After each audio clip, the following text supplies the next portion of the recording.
Okay, we're going to do another video.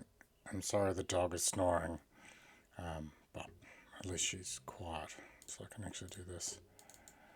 What's going on? Okay, so you weren't. This kid is okay. Let's just go through this. There's lots of stuff we need to talk about this kid. Okay, so he's a grey and black belt. He had a 4-stripe grey and black belt, so he's probably yellow belt now. He's probably been promoted, so less likely that you're going to compete with him in a little while, and that's fine. But just bear in mind that you're pretty fresh grey belt, and he's at the other end of the grey belts. But this is the sort of thing that you're going to come up against as you start to compete against people who are actually experienced competitors. This is not a kid that has had 3 or 4 matches. This is a kid that's probably had closer to 100 or so matches. So just remember that when we're watching this match back. A couple of things. You are not ready. So when the match starts, watch how fast he's on you.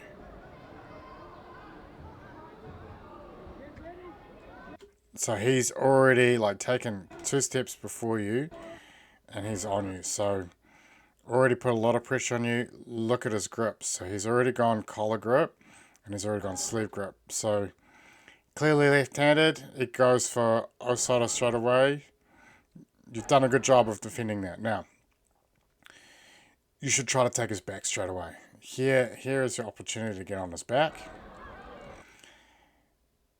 He's just doing the classic headlock takedown. So you've dealt with this before. You should be able to get to his back. I don't think it goes your way. I can't remember. So he drags you back. So let's have a little look. I'll go back a little bit more.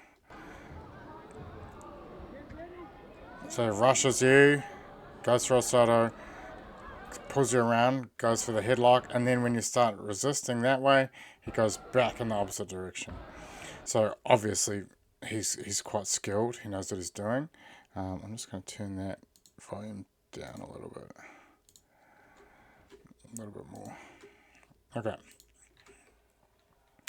So he's established a good side control.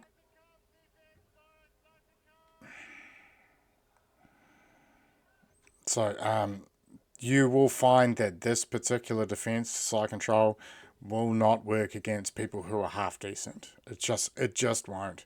I know that you get away with it at the gym, but now it's time to, work on technical escapes that will work against people who are skilled. I'm just going to turn that down again. Why is that so loud? What's going on? That's better.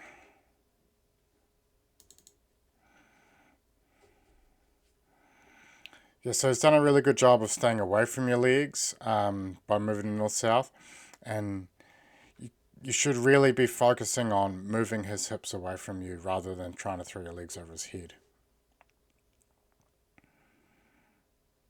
It's very hard to escape from side control, especially north-south with your legs like that.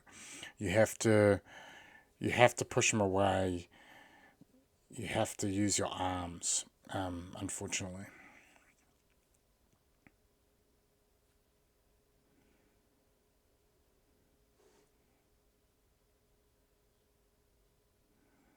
So again, he's doing a pretty good job of staying in north-south. He's basically completely negated your defense. So he probably would have watched your last match and saw that happen and knew that was a likely turn of events. He's done a pretty good job of getting in behind you there. So how has he gotten to your back? Let's have a little look. So he stepped over, and then you've spun back the other way and given him that bottom hook, and he's got his hooks again. So he did the opposite of what you did in your first match. He's gone hooks as soon as he possibly can, once you've exposed the back.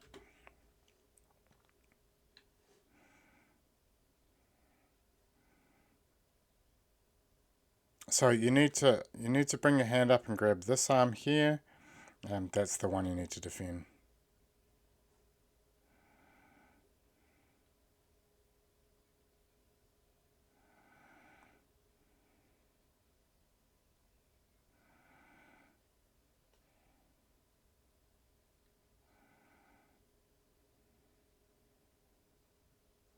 I mean, that's a pretty deep squeeze. I mean, you've done a good job of getting out of that grip and him having to reset it.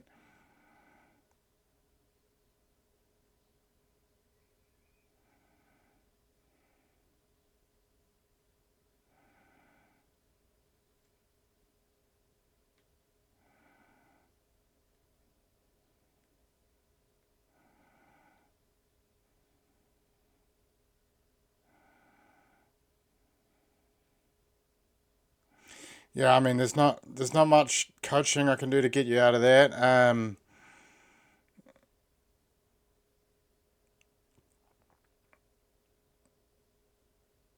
You need to you need to have pulled that arm, his supporting arm off, and you need to use your legs to fight his legs. But he's just so deep on you, man.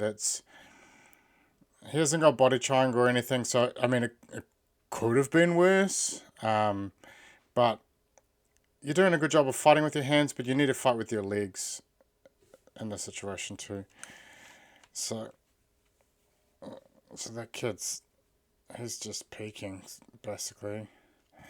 So yeah, you probably won't have to fight him again for a while, so that's fine. But yeah, live and learn, eh?